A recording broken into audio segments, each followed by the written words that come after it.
अस्सलाम वालेकुम, I am doctor Mohammad Ajmal Chaudhary.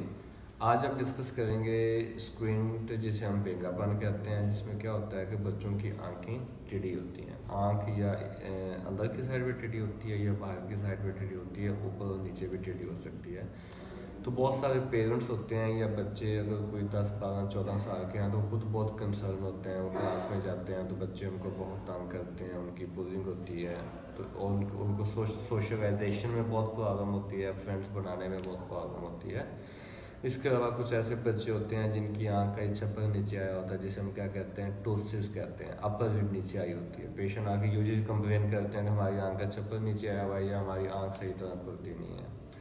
या कुछ इस तरह के पेशेंट्स आते हैं हमारे पास या होते हैं जिसमें एक आंख सुस्त होती है। सुस्त का मतलब ये होता है कि एक आंख से पेशेंट को ज़्यादा नज़र आता है, एक आंख से पेशेंट को कम नज़र आता है। या कुछ ऐसे पेशेंट्स होते हैं जिनको दो दो नज़र आते हैं, जैसे हम क्या कहते हैं, डिप्लोप। या इसके अलावा स्ट्रोक के पेशेंट्स होते हैं या रोड ट्रैफिक एक्सीडेंट के पेशेंट्स होते हैं जिनको दो दो नज़र आते हैं या डिप्लोपिया होता है। तो बहुत सारे पेशेंट्स और पेरेंट्स कंसर्न होते हैं बच्चों के टेढ़ेपन के हवाले से। कुछ लोगों से हमें ये भी पता चला कि वो ये कहते हैं कि ये जो टेढ़ापन जैसा है ये ऐसा ही रहेगा, ये ठीक नहीं होगा।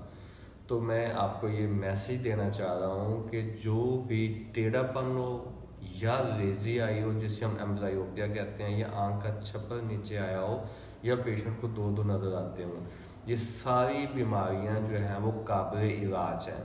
इनका इलाज मुमकिन है और स्टेट ऑफ द आर्ट इनका जो इलाज है वो हो रहा है। अगर किसी के बच्चे को या किसी को खुद को दो दो नज़र आते हैं, या लेजी आई है, या स्क्विंट है, या इससे रिलेटेड किसी भी तरह के कोई भी प्रॉब्लम्स हैं, तो वो हमसे कांटेक्ट कर सकते हैं, डिस्कस कर सकते हैं। तो इंशाल्लाह हम कोशिश करेंगे कि हम उनको फुली फैसिलिटेट कर सकें। अल्लाह हाफिज़।